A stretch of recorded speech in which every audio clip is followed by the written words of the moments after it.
Good afternoon, good evening, my fellow YouTubers, Facebookians. Not wearing the Santa hat this morning. I'm having my coffee.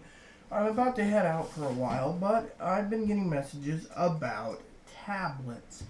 Well, what's good? Aries is the Apple, iPad is the Android, is the Windows 7, Windows 8. Windows 7 is very good. They're very good. Now, I'm going to give you some basics real quick, so for some of you watching tablet, how to choose one. Now, Apple is basic. The Apple Basic is easy. Download your apps. This is the iPad. Download your apps. You can get an iPad Mini, iPad 2, or the new one with the Retina screen, I should say. Sorry. And pretty much, you download your apps. You can buy apps. You can do whatever. You can hold your photos. You can do your email, everything. I save my computer by using this in the morning. It's my newspaper reader. Now, I'm going to break it down simple and fast because people don't like watching 10-minute videos anymore. So, first up, the Apple iPad is simple. Plug and play pretty much. You configure it, you do everything you need, you download your apps, free apps, etc. And it comes down to if you're an Apple fan or not. You know, you have iTunes, you have videos, you can do, etc.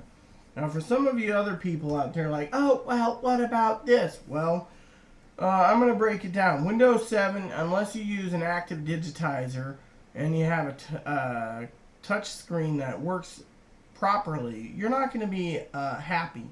Touchscreen is the way of the future, like the Apple iPad or the Android. That's why you're paying a lot of money for these tablets. It's basically the screen. Now, someone's asking me about Windows 8.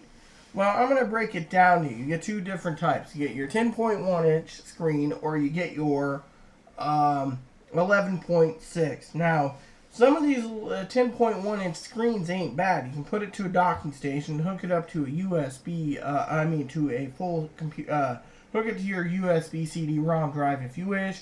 Use your USB adapters, USB everything. You can also hook it up to a monitor with a dock station. You can also use a keyboard with it. Now the configurations is simple. I'm going to go off some of these examples from my tablet because I got a file here. For example, the Acer Iconia. People have asked.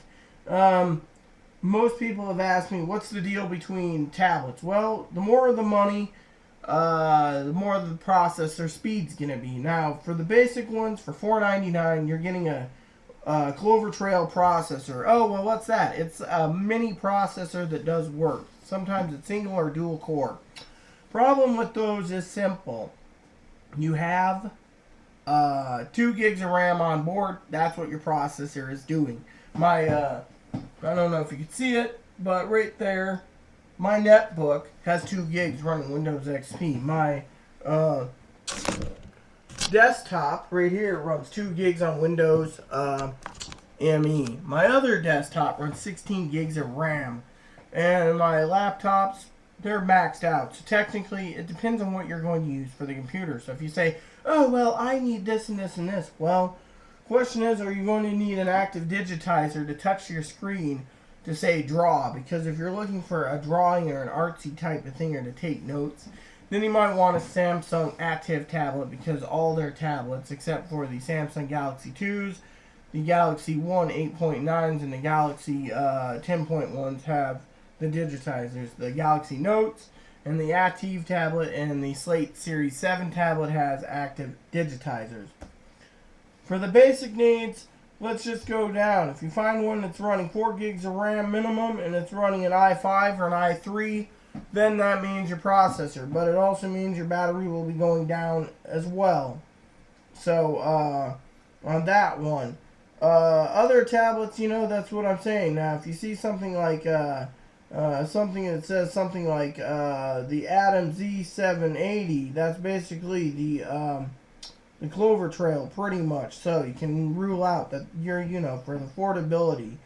It just depends also on the price. Some of them are $7.99, some are $4.99. It just depends. And the RT ones are trying to be competitive.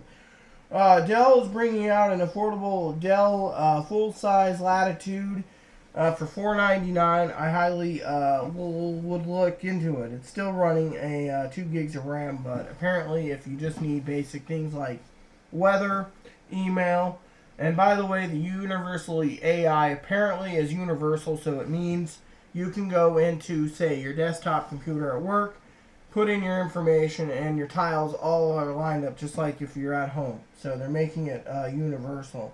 So yes, the other ones I've heard that will be changing in price and is probably going to be good is the Gigabyte. It can go up to 8 gigs of RAM, and probably is the only tablet I think that will be the one that will take that much RAM. Everything else will be lower because it's using the Clover Trail processor. The other one is the Koopa Note.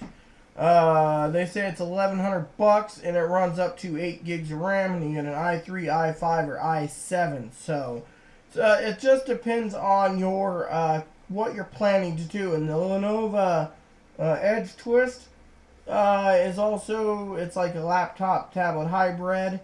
I think the screen folds into the keyboard. You're getting up to 8 gigs of RAM there. And the ThinkPad Helix is the same. So most of the ThinkPads, like the ones that you take the laptop, twist the screen, lock it into place, and you can use a digitizer. That works too.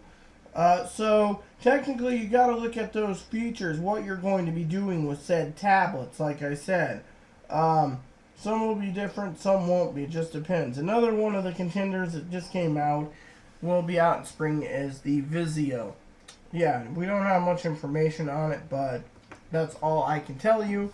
So if you want something just basically for reading ebooks, the iPad or the Android, there is a very affordable. You can go with Amazon Fire, Kindle's Fire HD.